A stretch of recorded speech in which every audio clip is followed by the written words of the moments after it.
우리가 지난주 주일부터 고난주간 시작하고 또 닷새 동안 특세 고난주간에서 하나님 말씀을 요한복음에서 계속해서 이어져 나가고 있어요. 그래서 고난주간 새벽기도 특세 요한복음 17장에 있는 말씀 보면 대제사장의 기도서부터 그래서 예수님께서 제자들을 위해서 기도하는 기도의 내용들을 그가 십자가에 지시면서 십자가에 지시기 전에 제자들에게 제자들을 위해서 하는 기도의 제목들 요한복음 17장에 3번 말씀을 나눴고 또 요한복음 18장에 들어서 예수님께서 또 기도 다음에 삶의 현장 속에서 나타나는 일들을 이야기하고 있는 것이 예수님께서 십자가에 못 박히기 전에 마지막 붙잡혀가는 그런 모습들 18장 또 우리가 19장에는 금요일날 우리 금요기도에 우리가 그 말씀 빌라도가 감독이지만 총독이지만 그 진리 앞에서 그냥 진실 앞에서 무너지는 것들을 볼 수 있죠. 그래서 예수님이 그런 십자가 앞에 지는 때 빌라도 앞에서 내가 크다. 너희들 누가 찾아? 나사렛 예수를 찾습니다. 내가 나사렛 예수야. 내가 크다고 그니라 그 말씀하고 있고요. 그런데 그 예수님께서 확신 있게 말씀하고 있지만 누구죠? 제자들 베드로는 그 앞에서 많은 사람들이 당신도 예수를 따르던 사람이잖아. 그렇게 얘기하니까는 나는 아니라고 부인하고 있는 사실들을 18장에 기록되고 있어요. 그러니까 우리가 사건에서 진실 앞에서 정말 바르게라고 이야기해야 되는데 그러질 못해요. 인간의 연약성이죠. 죽음이라고 하는 것 이런 거 앞에서 너무 무서워하고 두려워하고 내가 예수다. 나는 하나님의 사람이다. 나는 그리스도인이다라고 말하기를 두려워하는 거예요. 그리고 불의 앞에서는 거짓을 말하고 그렇죠. 빌라도 총독이 내가 바른 말을 못하는 거죠. 바른 심판을 못하는 거죠. 베드로도 바른 앞에서 나는 아닙니다라고 하는 부인하는 모습들 너무나 안타깝죠. 오늘 본문의 말씀과 예수님께서 이제 십자가 지셨어요. 죽으시고 부활하셨어요. 그랬을 때 오늘 본문의 말씀 되어진 사건이 뭡니까? 1절에 보면 이렇게 말해요. 안식 후 첫날 일주기 아직 어두울 때에 안식 후 첫날 그러니까 금요일날 십자가에서 운명하시고 주일 아침이 되었을 때 어두울 때 막달라 마리아가 무덤에 왔어요. 예수의 제자들을 한 사람도 없고 막달라 마리아가 무덤에 찾아와서 무덤을 보니까 돌이 무덤에서 옮겨졌다. 여러분 이게 사실 여자가 아침에 일찍 어두울 때 무덤에 찾아간다는 것은 하나는 무섭고 두렵고 또 뭐니까 이렇게 갈 수 있었던 것은요 사랑하는 마음이 없고서는 못 가요. 그렇죠? 사랑하는 정말 예수님을 사랑하는 마음이 3일 되셨는데 어떻게 되셨을까? 근데 우리나라는요 장례를 하면 이러잖아요. 장례를 하고 나서 지금은 우리가 화장을 하는 게 한 90%는 되잖아요. 요새는 SK 그 최 회장께서 이제 돌아가시면서 나는 화장해달라고 그런 유언을 함으로 그 영향이 얼마나 우리 전체를 여러분들이 바꿔버렸어요. 화장 문화로 좋은 거라고 생각해요. 그러고서는 이제 그런 문화가 바뀌었는데 지금은 우리들이 옛날에는 전부 다 매장했잖아요. 옛날엔 90%가 다 매장을 했어요. 근데 우리가 매장하고 나면 있잖아요. 3일 되면 사무제를 해갖고 산소에 가잖아요. 그렇죠?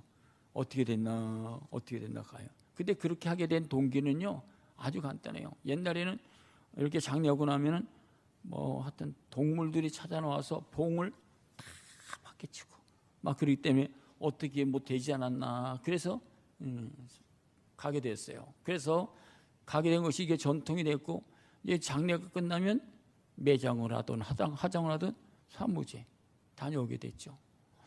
그런 것이고 이스라엘 백성들은 소천하게 되면 3일 동안은 매일 간다는 거예요. 3일 동안 오늘도 가고 내일도 가고 모레 가고 이렇게 가요. 그런데 오늘 본문의 말씀은 안식 후 첫날째 때 이 마리아가 무덤 곁에 갔다 왔어요. 무덤을 갔어요. 그랬더니만 보세요. 돌이 무덤에 옮겨진 것으로 얼마나 놀랐을까요? 그 놀라진 사실을 이렇게 이야기하죠. 2절에 보면 시몬 베드로와 예수께서 사랑하시던 그 다른 제자에게 달려가서 말하되, 시몬 베드로에게 이 막달라 마리아가 베드로에게, 수제자 베드로에게 찾아가서 이야기합니다. 주님을 무덤에서 누가 어두웠는지 알 수 없습니다. 예수님 돌은 옮겨졌고 예수님이 예수님이 없는 것 같습니다. 이렇게 묻는 거예요. 그랬더니만요, 베드로가 그 소리를 듣고 3절에 보면 베드로와 다른 제자들이 무덤으로 달려가. 그렇죠? 무덤으로 달려가서. 그랬더니만 무덤 안에 5절에 기록되어 있는 말씀 보면, 그러니까 장례, 무덤 이런 건 사실 믿지 않는 사람들은 다 무서워해요. 그렇죠? 두려워하고. 5절에 보면 이렇게 말합니다. 구부려 세마포 놓인 것을 보았으나 들어가지는 아니했더라. 무덤에 두려워. 어떻게 됐나? 있으면 어떻게 될까? 두렵죠. 두려워하잖아요. 근데 시몬 베드로를 이제 따라가서 이제 들어가 봤더니만 수의들 있잖아요. 입혔던 수의들은 그대로 놓여 있고 예수님 안 계시다는 거죠. 없었다는 거죠. 그때 또 이제 무덤에 들어갔던, 같이 무덤에 들어가서 봤는데 8절에 보면 그때야 먼저 들어갔던 다른 제자들이 들어가 보고 예수님이 죽으셨는데 예수님이 시체가 없는데 부활하셨는데, 이 사람들이 부활하는 걸 예수님이 정말 부활하셨나 보다. 안 계시네. 시체가 없네. 그러면서 그때서야 예수님께서 과거에 계실 때 내가 죽으면 3일에 부활하고 한다고 하는 그 말씀이 기억나서 성경이 응하여진구나 라고 깨달았어요. 그래서 같이 들어갔던 제자들이요, 나오고서는요, 그럼 예수 시체가 어디 있나 좀 찾아봐야 되는데, 남자들이요, 오늘 10절에 이에 두 제자가 자기들의 집으로 돌아갔다라고 하는 말씀을 하고 있어요. 자주 돌아갔을 때 아까 있죠? 목사님 글씨를 계속해서 올려주세요. 글자를 성경 올려주세요. 그럴 때 무슨 말이냐? 무덤에 참 올라가서 보니까 무덤이 열려갖고 시체는 없잖아요. 제자들이 와서 현장을 다 답사했잖아요. 답사하고 베드로도 이제 다 갔어. 그랬더니 이 막달라 마리아는요, 무덤에서 뭐죠? 혼자 울고 있는 거예요. 11절에 보면 이렇게, 마리아는 무덤 밖에서 울고, 어떻게 하지? 남자들은 다 도망갔대요. 벌써 왔다 보고. 근데 막달라 마리아는 무덤에서 어떻게 해요? 울고 있는 거예요. 누가 이게 시체를 어떻게 했나? 누가 옮겼나? 어떻게 됐나? 라고 울고 있을 때 12절에 보면 흰 옷 입은 천사가 그 막달라 마리아에게 서 있어 얘기를 합니다. 너 막달라 마리아 왜 울고 있어? 라고 묻는 거예요. 그러니까 이 오늘 보시죠. 누가 사람들이 우리 예수님의 시체를 어디다 옮겨놨어요. 그렇게 얘기를 하는 거잖아요. 14절에 보면 이 말을 하고 돌이켜 보니까 예수가 보이는 거예요. 막달라 마리아. 그러니까 부활의 주님을 처음 목격한 사람이 누구죠? 막달라 마리아. 그 새벽에 찾아가서 예수님을 보고자 하는 무덤 곁으로 갔던 막달라 마리아. 예수님이 마지막 운명하실 때도 끝까지 십자가 밑에서 있었던 그 막달라 마리아. 이 막달라 마리아는 예수님을 정말 사랑하는 거죠. 그렇죠?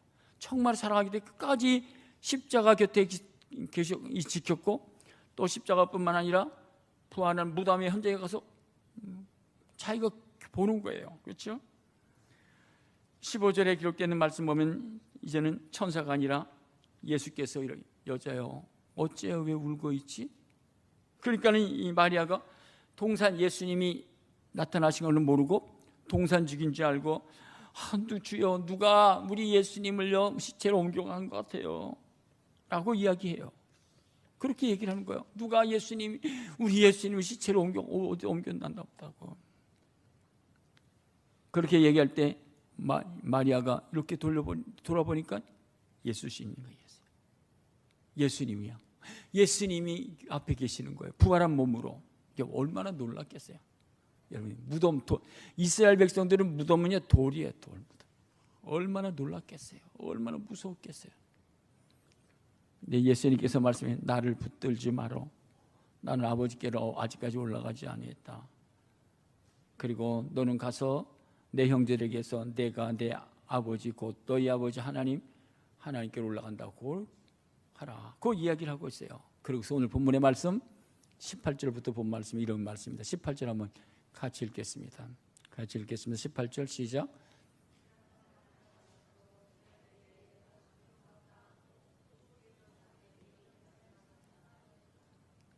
막달라 마리아가 가서 제자들에게 뭐라고 그러죠? 내가 주를 보았다라고 이야기하고 있어요. 여러분, 신앙생활은 어디서부터 출발하죠? 나하고 주님과의 관계 속에서 시작되는 거예요. 내가 주님을 보았다고, 내가 주님을 믿는다고, 내가 주님을 확실히 체험했다고 하는 관계에서부터 시작되는 거예요. 내가 주를 보았다. 여러분 한번 조금 적용해 봐요. 이 말씀을 조금 더 오늘의 말로 내가 주님을 믿습니다. 고백할 수 있으세요? 따라해 보세요. 내가 주님을 믿습니다. 나는 주님을 확실히 믿습니다. 막달라 마리아는 현장을 체험했어. 무덤에 가서 현장을 체험하고 예수님이 그 현장 속에 나타나시는 것을 내가 친히 역사적으로 체험하게 됐어요. 신앙은요, 우리 부모님, 우리 다 못된 신앙들 많잖아요. 우리 부모님이 신앙생활 잘하고, 우리 아내가 신앙생활 잘하고, 누가 신앙생활 잘한다고 그래요. 전담에 우리 아내 신앙생활 잘해요. 우리 부모님 신앙생활 잘했다고. 근데 자기는 신앙생활을 개떡같이 하는 거예요. 그거 아무 소용이 없는 거예요. 신앙은 누가 하는 거죠? 내가 하는 거예요. 믿습니까? 신앙은 내가 하는 거예요. 내가 예수 그리스도를 믿고 고백하고 내 죄를 회개하고 하나님과 나 사이에서 확실한 신앙적인 고백, 영접, 죄를 통해서 다시 새로워지는 그런 시간이 있어야 되는 거예요. 내가 이런 가정이 없고서는 신앙생활이 바르게 성립이 안 돼요. 저는 그래서 이렇게 했어요. 저도 확실히 그렇게 했고, 제가 결혼해서 제 아내한테도 우리 사라한테도 사형리를 2번, 3번 확실하게 신앙적인 고백을 시켰어요. 예수를 신앙생활하는 것은 내가 고백하는 거야, 내가 믿는 거야, 내가 새로워지는 거야, 내가 새로워지는 거라고 하는 사실입니다. 신앙생활은 내가 보아야 되고 또 내가 체험해야 되고 내가 경험해야 된다고 하는 사실이죠. 믿습니까? 여러분, 성경에 보면요, 구약의 성경의 첫 번째 여자가 누구죠? 하하고 이브잖아요. 그때 이브는 하나님께서 그렇게 좋은 기회를 아담과 이렇게 행복하게 살라고 하는데 첫 선악과를 따먹으로 말미암아 죄가 들어왔어. 죄. 인류의 죄가 들어왔어. 그럼 실패한 거잖아요, 그렇죠? 그런데 이 오늘 막달라 마리아는요, 신약 성경에 들어와서 부활하신 후 예수님을 만나고 예수님을 체험하는 여인이 되었다는 거예요. 그러니까 놀라운 사실이에요. 놀라운 축복이에요. 우리도 어떻게 하죠? 내가 예수님을 바로 믿어야 돼. 내가 예수님을 바로 알아야 돼. 내가 예수님을 바로 체험해야 된다라고 하는. 그래서 이런 말씀이 있어요. 누가복음 2장 30절에 보면 이렇게 말씀하고 있어요. 누가복음 2장 30절 같이 읽겠습니다. 시작. 내 눈이 뭘 봐요? 주의 구원을 보았다고. 구원을 체험했다고. 구원을 내가 주의 구원을 보는 거예요. 구원을 체험한. 그러지 않고서는 이걸 통과하지 못하면 내 눈이 신앙생활에 바르게 성립 자라날까요? 안 되는 거예요. 누가복음 4장에도 보면 주의 성령이 내게 임하셨으니 가난한 자에게 복음을 전하게 하시려고 내게 기름을 부으시고 나를 보내사 포로된 자에게 자유를 눈먼 자에게 다시 보게 함을. 내 눈이 열려서 복음을 볼 수 있어야 돼. 예수를 볼 수 있어야 돼. 말씀을 볼 수 있어야 된다고 하는 사실이에요. 믿습니까? 우리가 요한복음 무비한 누가복음 들어가면은 예수님께서 부활하시고 나서 엠마오 도성으로 가는 도중에 예수님께 제자들하고 같이 가다가 제자들은 예수님 문제 모르는 거죠. 이렇게 말씀하고 있어요. 누가복음 24장 16절에 그들의 눈이 가려져서 그인 줄 알아보지 못하거늘. 예수님과 동행하지만 예수님인지 아닌지를 알아보지 못했어요. 그러니까 신앙으로 얼마나 무디어졌으면, 신앙으로 얼마나 둔해졌으면, 예수님과 같이 동행하면서 말하고 있지만 예수님인지 알아보지 못했다는 거예요. 근데 한참 하다가 31절에 보면 그들의 눈이 밝아져 그인 줄 알아보더니 라고 이야기. 한참 지나고 나서야 예수였군요. 예수님이 안 보이시더라는 거죠. 신앙은요, 예수를 내가 알아야 돼. 예수를 내가 보아야 돼. 내가 예수를 체험해야 돼. 그게 신앙이에요. 삶이에요. 오늘 본문에 내가 주를 보았다라고 하는 고백, 내가 주님을 알았다라고, 내가 주님을 믿는다라고 하는 고백이 분명히 있어야 돼. 그러지 않고서는요, 이 험난한 세상을 바르게 해서 신앙을 지키기가 어려운 거예요. 여러분, 요한복음 3장 기록되는 말, 니고데모라고 하는 그 당시에 어떻게 해요? 갈리고 유다니 지도자였죠. 그런데 그 예수에 대해서 좀 알고 싶은 거예요. 정확히 알 수 없는 거예요. 많은 사람들이 찾아가서 모이고 은혜 받았다고 그러고 병 고침도 받은, 예수를 좀 알고 싶어. 그렇죠? 예수를 알고 싶어. 밤에 예수님께 찾아가서 말씀하는 거예요. 예수요, 당신은 선생님 것 같은데, 당신 행하는 것들 이거 보니까 예수가 선생님 것 같은데, 당신이 정말 누구시냐고 라고 이렇게 물어봐요.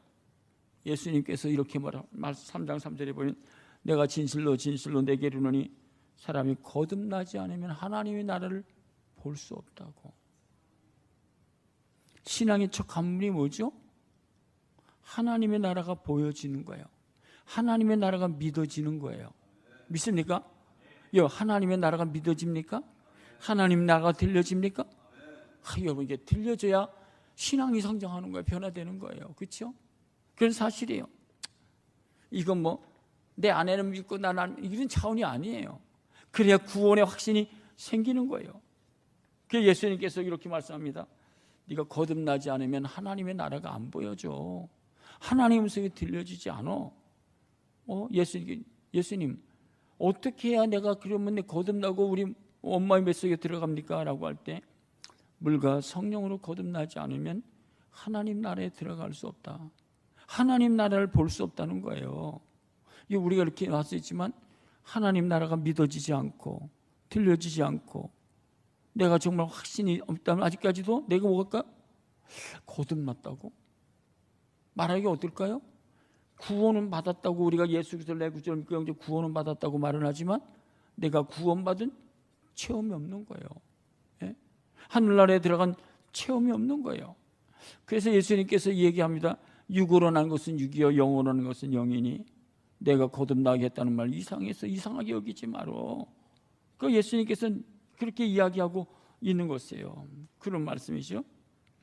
그러면서 그를 믿는 자마다 영생을 얻는 것이다 라고 말씀해 주고 있어요. 이런 말씀은요, 누가복음 19장에도 또 그렇게 있어요. 삭개오라고 하는 그 당시 세리장이고 부자가 예수에 대해서 좀 알고 싶고, 예수님 하는 행동을 보면 좀 다르니까 어떤 사람과 예수님 하는 행동, 이적들의 능력이 나타나고 그런데 어떤가. 그리고 예수님께 달려오는 거예요. 많은 사람들이 모여 있잖아요. 그래서 뽕나무에 올라가서 보다가 예수님이 지나가시다 삭개오야 내려와. 그래서 내려왔어요. 그 예수님께서 그에게 말씀하고 있는 사실이에요. 그러면서 삭개오가 그가 고백하고 있어요. 여러분, 정말 예수를 영접하고 예수를 만나려면 어떻게 될까요? 하나님 나라가 보여지려면 어떻게 될까요? 겸손해져야 돼. 낮아져야 돼. 뽕나무에서 어떻게 해요? 내려와야 돼. 내 삶의 위치에서 내려와 뭘 해야 되죠? 무릎을 꿇어야 돼.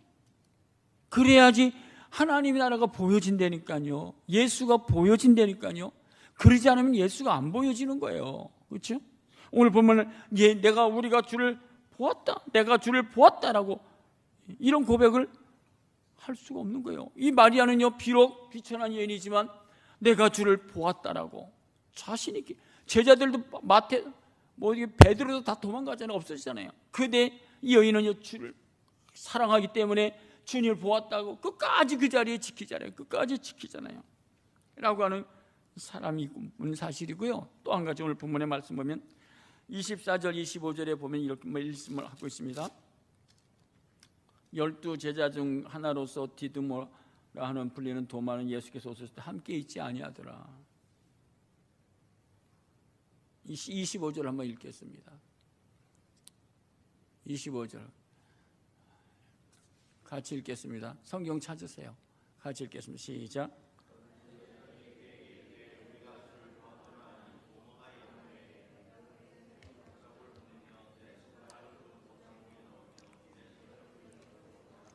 여러분, 신앙생활은요, 첫 번째 내가 주를 보아야 돼. 믿습니까? 두 번째는 뭡니까? 우리가 주를 보아야 돼. 우리가 지금 공동체 안에서 예배드리잖아요. 가정 안에서 같이 신앙생활을 하잖아요.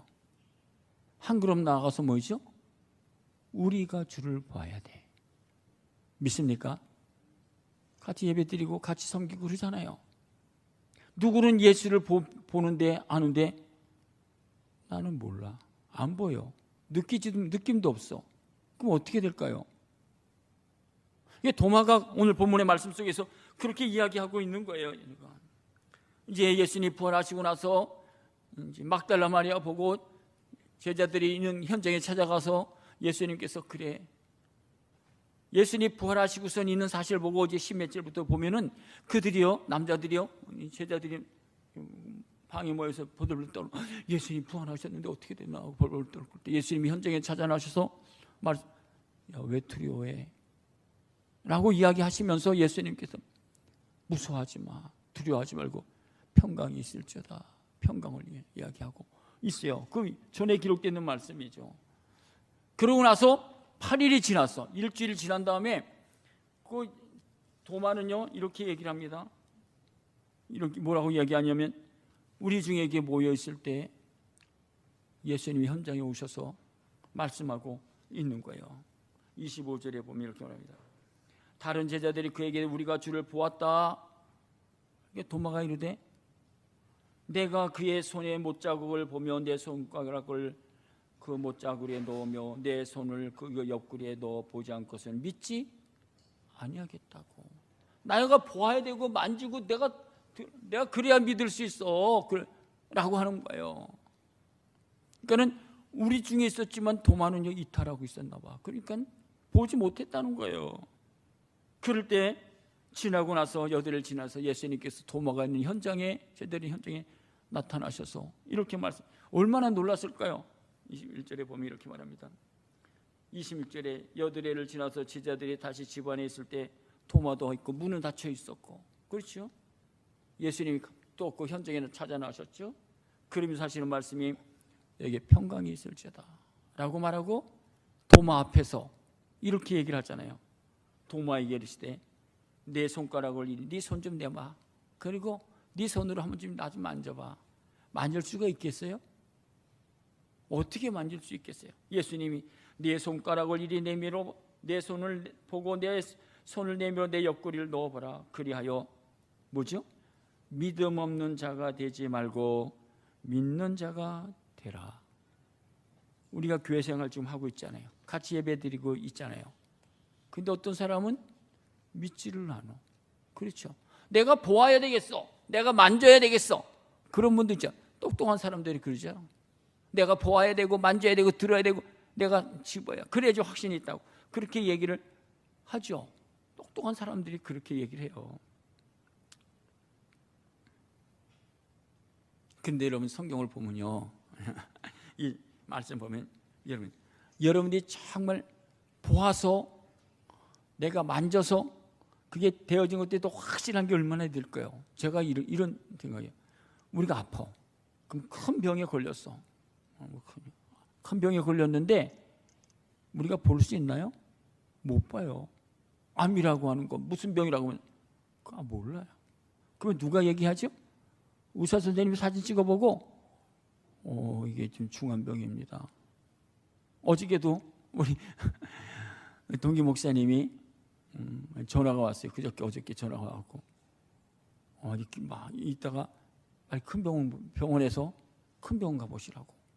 그러니까요 겁이 먹잖아요. 그렇잖아요. 큰 병인 줄 알고. 그런데 이제 의사 선생님이 가보라고 하면 겁이 나잖아요. 그때 봐서 아나? 의사 선생님 얘기를 믿는 거예요. 신앙생활이요. 우리 예수님 말씀이 의사 선생님 말보다도 믿지를 못해. 여러분 자연계 하늘 높이는 것들 화성기 성기 여러분들 보입니까? 안 보이잖아요. 그래도 화성이 있고 모성이 있고 믿잖아요. 달나라가 지나가고 다 우리가 믿잖아요.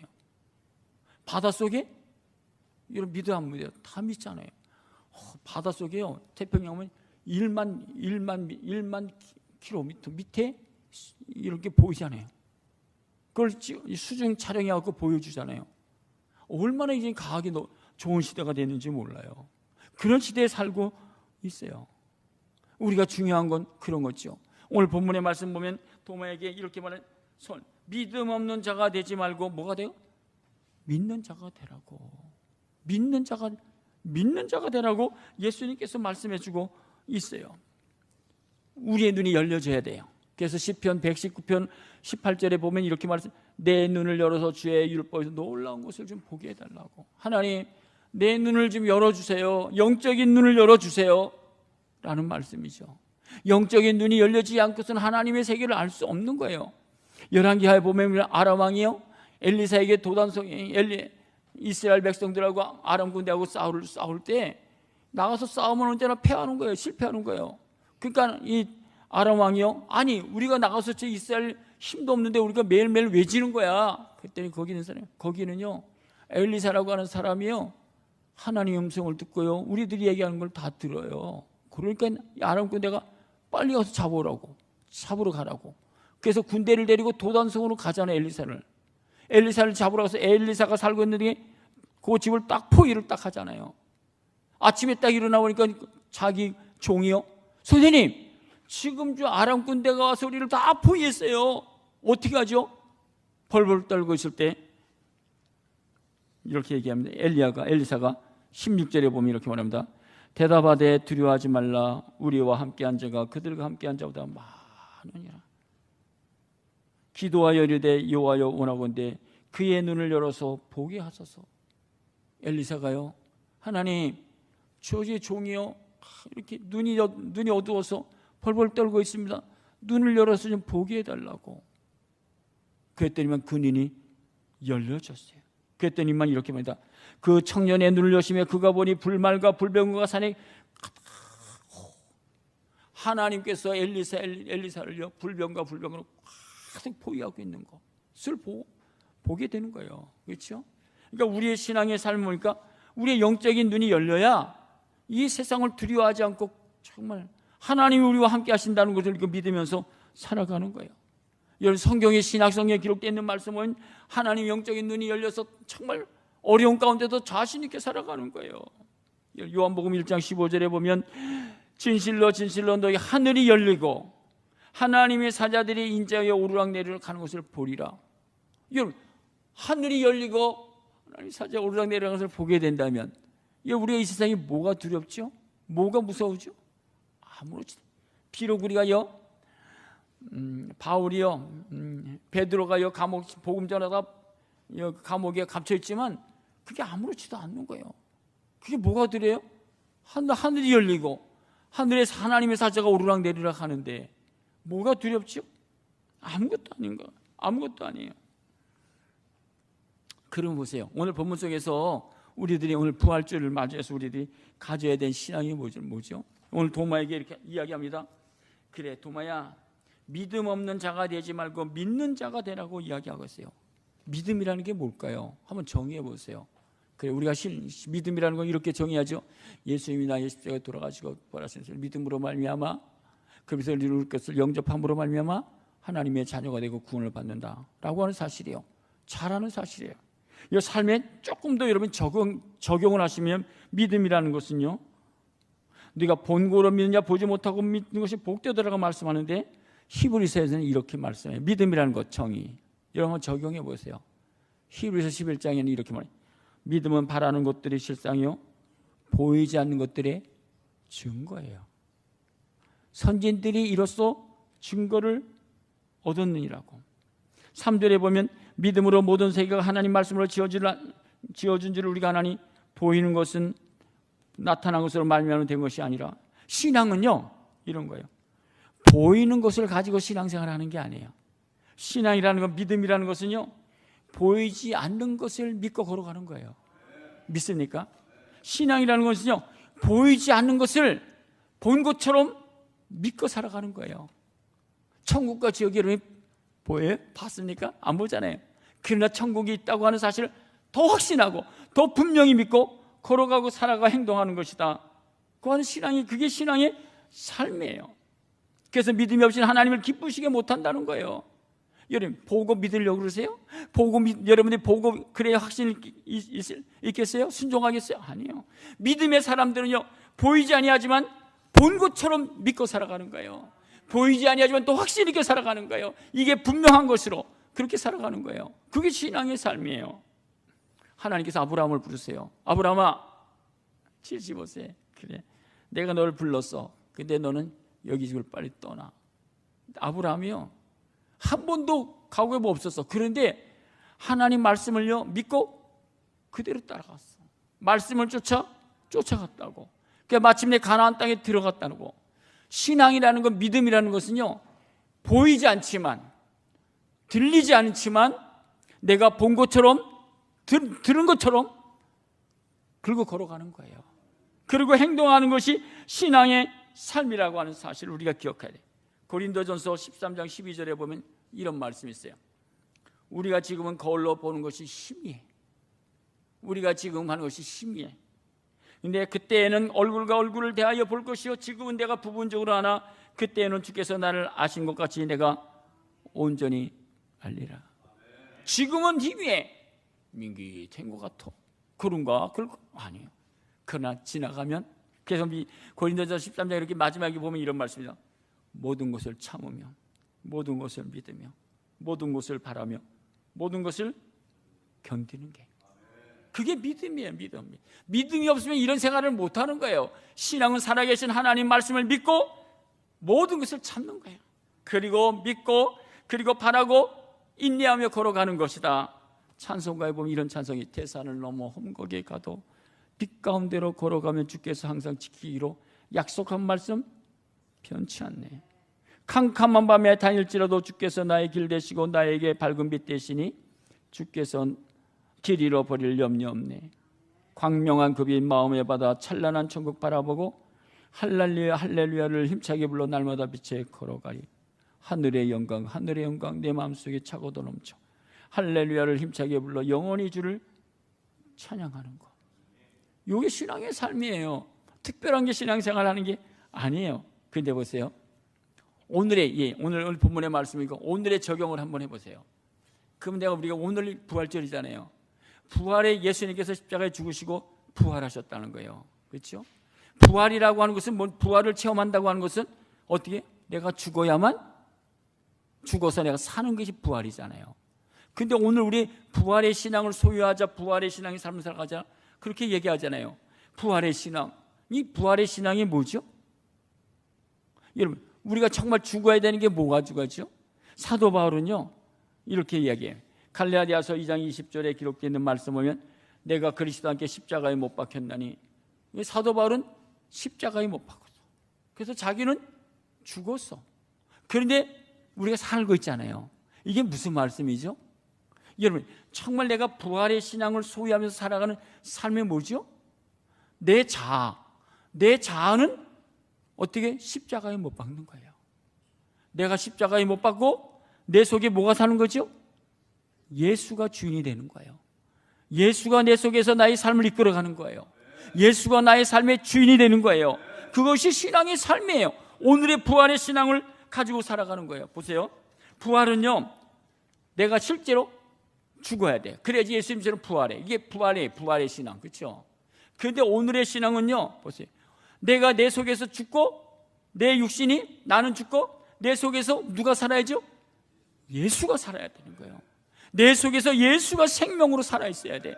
그래야 우리의 신앙의 삶이 정말 부활의 신앙을 가지고 살아가는 거예요. 그런데 보세요, 죽는 척하면 부활을 체험하지 못해요. 부활을 체험하려면 예수님처럼 완전히 죽어야 마지막에 부활을 체험하는 거죠. 오늘의 신앙의 삶은요, 내가 어떻게 해요? 사도 바울처럼 날마다 자신을 십자가에 못 박는 거예요. 자아를 십자가에 못 박는 거예요. 응? 그래야 예수께서 내 안에서 어떻게 해요? 삶의 주인이 되시고 삶의 나를 책임져 주시고 나를 이끌어가는 거예요. 그게 시하는 신앙의 삶이에요. 그래서 고린도 후서 7장 3절에 보면 이렇게 말해요.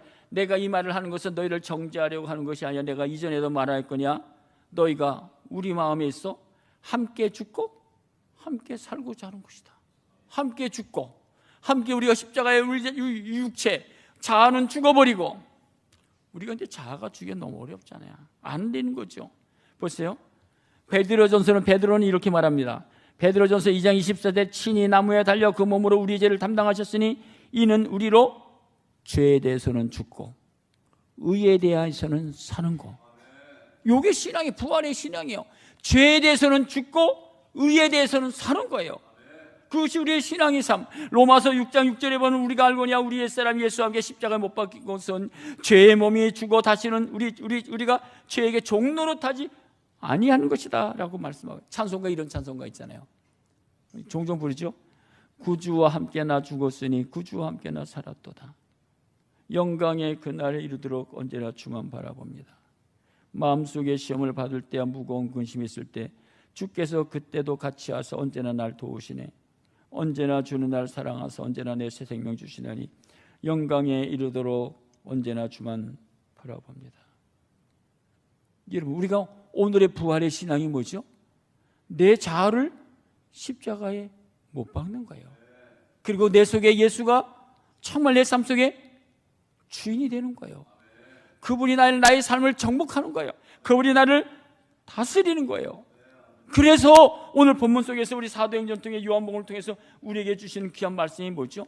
이것은 우리 힘으로 할 수 없다는 거예요. 그래서 오늘 본문의 말씀 보면 뭐라고 이야기하고 있냐면 이렇게 22절에 이 말씀하시고 그들을 향하여 숨을 내쉬실 때 성령을 받으라는 거예요.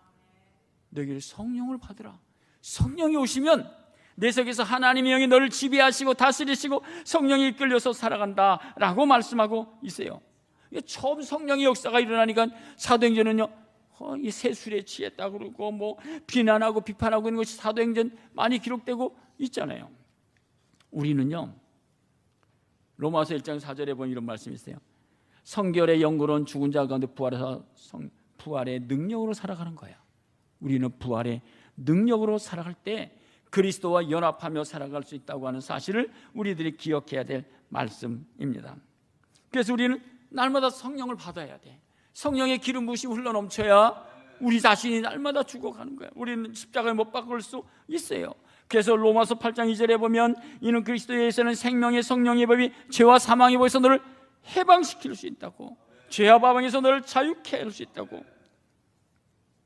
우리가 성령이 우리 속에 있어야 정말 예수의 일꾼이 될 수 있는 거예요. 보세요, 로마서 15장 16절에 보면 이런 말씀이 있어요. 로마서 15장 16절에 보면 이 은혜는 곧 나로 이방인을 인하여 그리스도 예수의 일꾼이 되어, 누가요? 그리스도 예수의 일꾼이 되어 하나님의 복음의 제사장 직분을 감당하사 이방인을 제물로 드리는 것이 성령 안에서 거룩하게 되어, 성령이 오셔야 우리가 하나님 목사 같은 목사로서, 장로로서, 안수집사로서, 권사로서 어떻게 바르게 살아갈 수 있다는 거예요. 우리 힘으로 안다는 거예요. 그냥 외적인 직분 그것으로 안 된다고 하는 사실이에요. 사도 바울이 그래서요, 목회 사역하면서 이 고린도 교회 어려운 일에 분쟁이 있을 때 이렇게 이야기해요. 고린도전서 2장 4절에 보면 사도 바울이 언제나 이 말을 해요. 내 말과 내 전도함이 설득력 있는 지혜의 말로 하지 아니하고 다만 성령의 나타나심과 능력을 하겠다고. 사도 바울이 얼마나 지혜로운 사람이에요. 얼마나 학문이 그렇잖아요. 엘리트에서. 그런데 그거 갖고 안 되더라는 거예요. 내 말과 전도함이 설득력 있는 지혜의 말로 하지 않고 성령의 나타나심과 능력으로 감당했다고. 사도 바울이 고백입니다. 에베소의 교회론 이야기하면서는 에베소 3장 16절에 그 영광의 풍성을 따라 그의 성령으로 말미암아 너희 속사람을 능력으로 속사람이 새로워지고 변화되어진다. 그래서 사도 바울은 언제나 성령을 물붓듯 부어주세요, 성령을 풍성케 해주세요라고 고백하고 있습니다. 오늘 본문의 말씀 여러분들 기억하면서 우리가 가져야 될 신앙, 부활의 신앙이 뭐냐 오늘도 보세요. 하나님 내게 정말 믿음을 주세요. 믿음은요 모든 사람 게 아니에요. 하나님이신 나에게 주신 선물이에요. 근데 우리가요 보는 것으로 되지 않고 성령이 오시면 이 말씀이 믿어지게 되는 거예요. 이 말씀대로 살아가게 되는 거예요. 이 말씀이 더 확신 있게 되어지는 것이에요. 그래서 오늘 마지막 절에 보면 이렇게 말하죠. 35절 이것을 기록하면 너희로 예수께서 하나님의 아들 그리스도의 있음을 믿게 하려 함이니라. 또 너희로 그 이름을 믿어 힘입어 생명을 얻게 하려 하심이라고 말씀해 주고 있어요. 우리가 부활절을 맞이해서 저는 여러분들이 이러한 신앙의 삶 소유하기를 간절히 축복합니다. 먼저 내가 주를 보았다고, 우리 가정 안에서 우리가 주를 보았다라고, 공동체 속에서 우리가 이렇게 다 예배 드리지만 주님을 모르는 사람도 있잖아요. 주님과는 먼 사람들은 있잖아요. 우리가 주를 보았다고, 우리 교회 공동체의 모든 식구들이 주님을 보았다라고 고백할 수 있고, 그래서 하나님 앞에 영광된 정말 믿음의 삶. 오늘 본문의 말씀 보면 믿음 없는 자가 되지 말고 믿는 자가 되라고. 우리의 부활절을 맞이해서 하나님, 그래서 여러분 기도하세요. 믿음을 주세요.